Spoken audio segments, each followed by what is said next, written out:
Hello and welcome. In this video, I'm going to show you how you can make a virtual word wall. So if you've ever seen a word wall, they're really popular in elementary classrooms, but they're also great for secondary teachers. It's basically a collection of all the vocabulary terms and concepts that students might be learning about in that lesson, that day, that learning activity, or even a larger word wall to represent an entire unit. So they're great for helping students recognize these are the new terms they'll expect to see and maybe do some activities based on those. But there's also great uses for WordWall in a digital sense and also to support your students who are ELLs, especially newcomers, as they're learning new words in another language while supporting their native language. So the great thing with creating a virtual word wall, so it can be a slide, a document, it's more helpful to use slides just because you can add more multimedia than what a document could.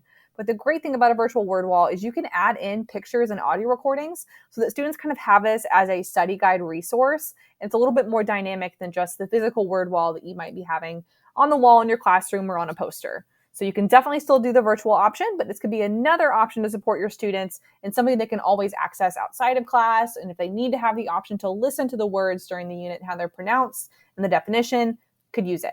So I got this template from Mrs. Parks Shine. If you don't follow her on Twitter, she's pretty fantastic. She has some great resources for ELL newcomers that I know I've borrowed and gotten a lot of great resources from her. But I also got this template and this kind of idea from Ready, Set, Co-Teach as well. So all of the icons that are on here can be from Google Images or flat icons. So I was a social studies teacher, so I used that in my example, but you can use this for really any grade level, subject area, content area.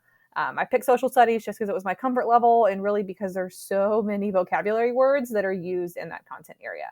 So what I did is I just made a table here and I added in pictures of these different words that are in this unit. You can duplicate this slide if you happen to have more than just the 8 vocab words that I have here. Adjust it, do whatever you need. The second slide I have on this template are just the instructions for how to do these different things on a Google slide. So if I wanted to add in a new picture, I could just go to Insert, Image, and Search, or I can upload it. I can copy and paste it from somewhere else. These are just text boxes here in these little cells. But if you wanted to change the colors on this specific template and make it a little bit more your own, I do want to point out that I changed this so that it was some of these settings and display features are locked, meaning I edited the master slide or edited the template on the slide deck so that if someone wants to make a copy, they don't have to configure all of my settings. They can do it all in once. Another great thing about using the master on a Google slideshow is that it stops your students from being able to change some of the layout pieces that you want to stick. So if I gave this to my students and perhaps their task is to add pictures or to add audio files for themselves, then I could provide the words here. But if I lock down those text boxes and the master settings or the template settings for this particular slideshow, then the students can still add media, but they can't delete the words that I've put on these slides, if that makes sense. So if I go to slide and click edit theme, I'm gonna get this little bit of a different view here.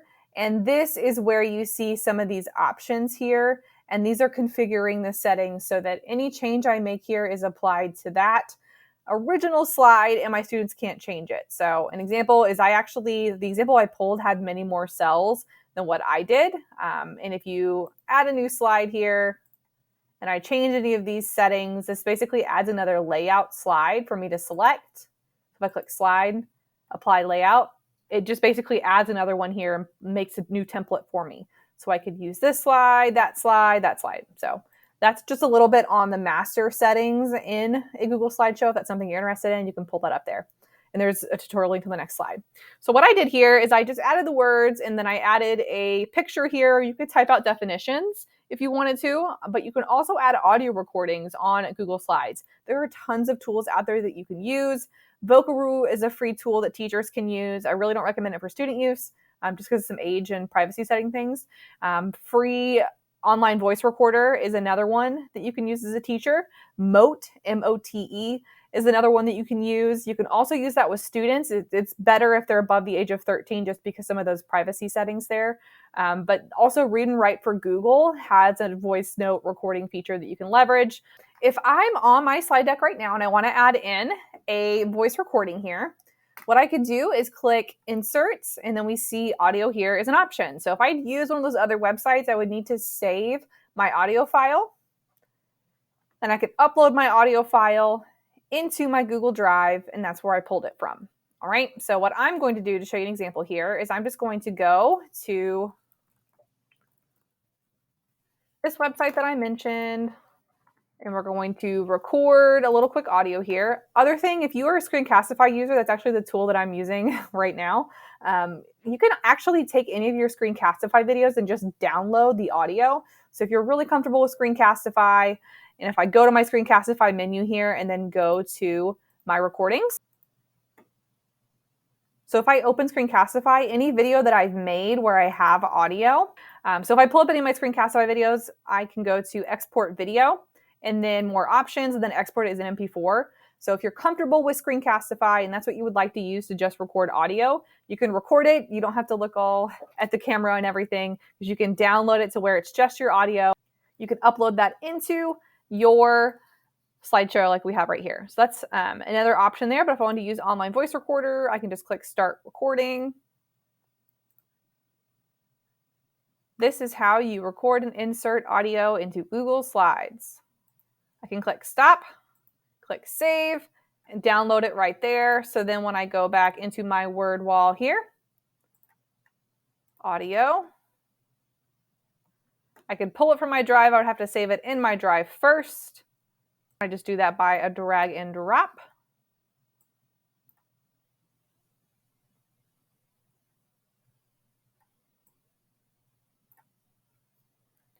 Tells me that it's right there.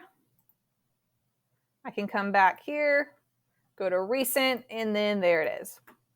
It takes a second here, but it brings it up as this little sound button. I can move that anywhere, increase the size of it on the screen if I want to, and my audio recording is now on my page. So you can add a bunch of those on the page if you would like. So again, it's just having an option here for your students. In this particular example, I added the pronunciation of these specific terms into Spanish for some ELL students, but you could add lots of different languages if you wanted to. You can add you saying the word and then also giving the definition. You can make this as dynamic and audio filled or use it however way you want, but it could be a really helpful option for your students.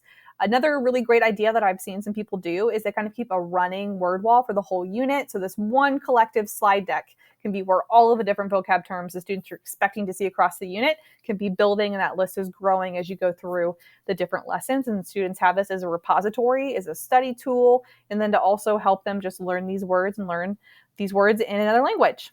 So that is how you can build a virtual word wall using Google Slides and leveraging some of the different multimedia pieces here to support your students.